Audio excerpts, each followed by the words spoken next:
L'information au bout des doigts avec le Nord Info, l'Éveil et Info Laurentide.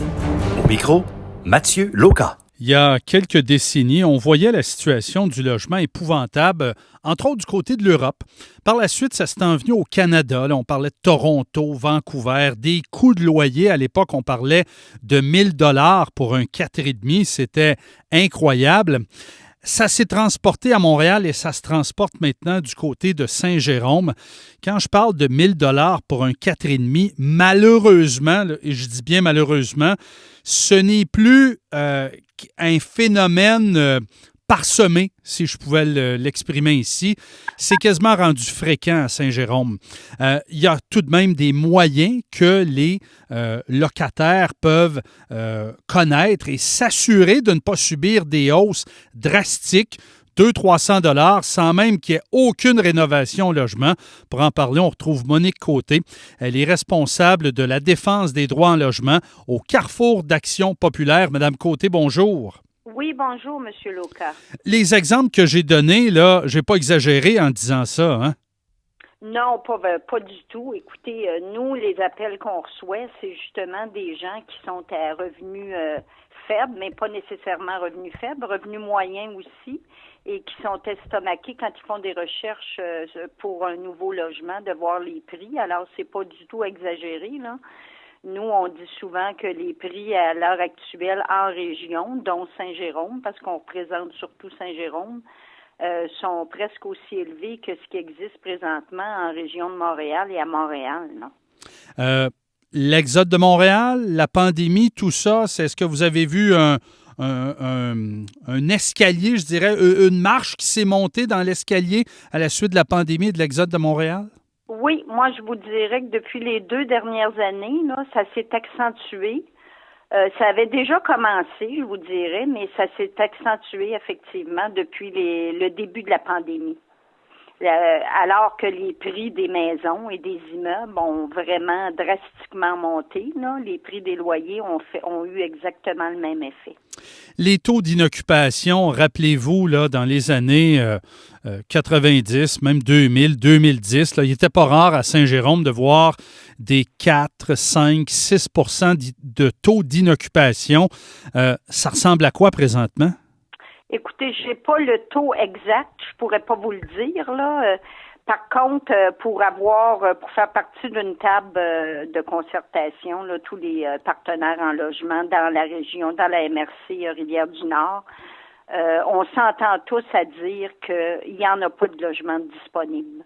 C'est la raison pour laquelle, d'ailleurs, il y a beaucoup de gens qui aimeraient déménager parce qu'ils sont dans des loyers qui sont pas rénovés ou qui sont en partie insalubres, mais qui demeurent dans leur logement parce qu'ils sont très conscients qu'ils ne trouveront pas d'autres logements présentement. À ce prix-là?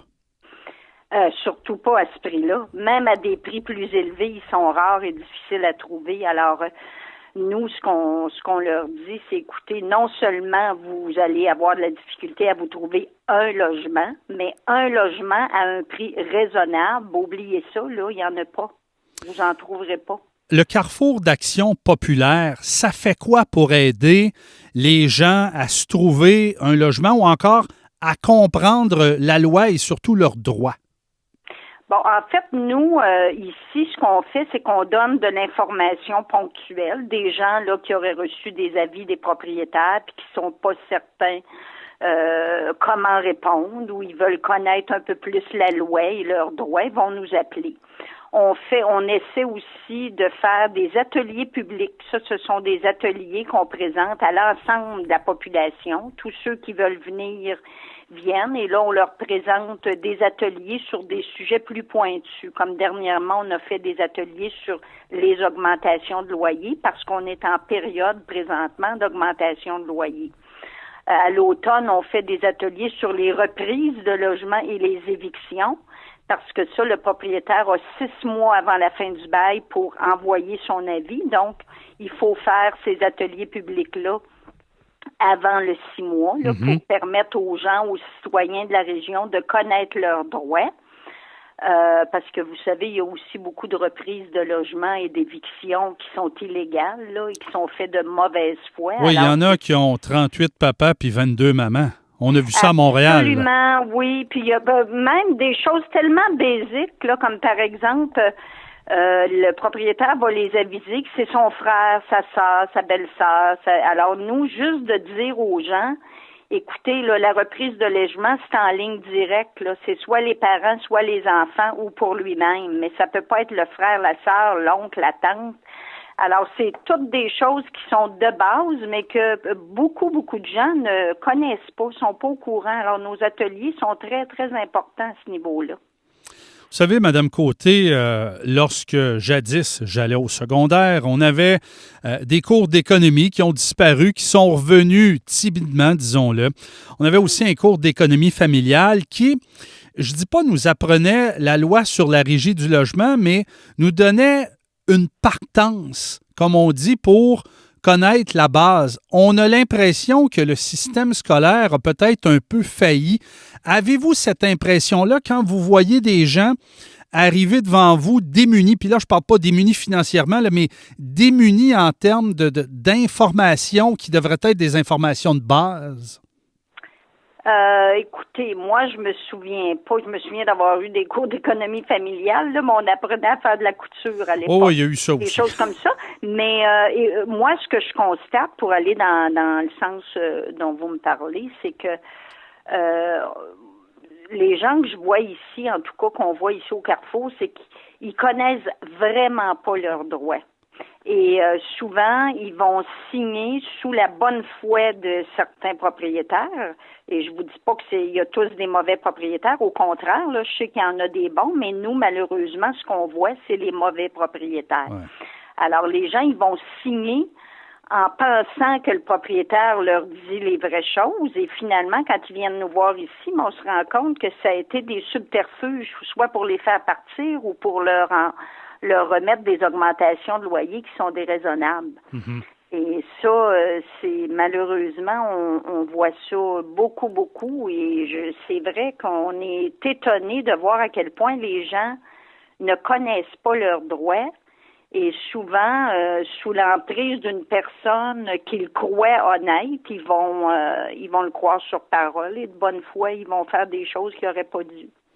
On est en compagnie de Monique Côté, elle est responsable de la défense des droits en logement au Carrefour d'Action populaire. Il y a quelques années, la Régie du logement dictait un taux d'augmentation, Madame Côté, 0,7, 0,8 %. Depuis quelques années, puis aussi on ajoutait un 2 ou 3 $ du 1 000 $ investi qu'on pouvait augmenter. Là, disons qu'un propriétaire avait investi 5 000 dans le logement, il avait droit d'augmenter de 15 $ de plus. On n'a plus ça. Comment c'est quoi là, la base qu'on devrait se référer cette année là, pour l'augmentation du loyer? En fait, on l'a encore, mais nous, on le publicise. Mais pour le tribunal du logement, c'est dommage, hein? Vous me faites penser, ça serait intéressant qu'ils le publicient dans leurs journaux. Il y avait toujours une sortie publique. Il y avait toujours une sortie publique au mois de janvier auparavant. Cette année, le taux... Il me semble que je ne vois pas ça depuis quelques années. Écoutez, il y a peut-être un communiqué de presse qu'ils envoient, mais c'est pas suffisant. Nous, on publie dans les journaux locaux un quart de page pour annoncer c'est quoi les indices du tribunal. Vous voyez, cette année, là, c'est 1,28 %. Et nous, on les sait parce qu'on connaît la date où le tribunal les envoie, qui est habituellement autour du 20 janvier. Donc, on va les chercher sur leur site. OK. Alors, mais c'est toujours là, sauf que malheureusement, puis ça m'amène à ça, c'est que c'est pas, à mon sens, c'est vraiment pas assez publicisé.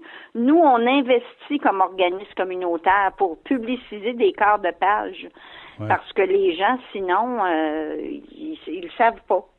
Donc, disons un loyer à 700 $, 1,28 %, là, j'arrondis ça, là, c'est à peu près 8-9 $ d'augmentation. Ça, c'est s'il n'y a pas de rénovation. Si le propriétaire a refait la toiture, ça a coûté 12 000 $. Comment est-ce que le locataire sait que l'augmentation, qui va être un peu plus d'1,28 %, est raisonnable? À ce moment, nous, ce qu'on leur dit, des fois, on fait le calcul avec eux. Donc, pour les rénovations, c'est un 2 % qu'il faut ajouter au 1,28 %.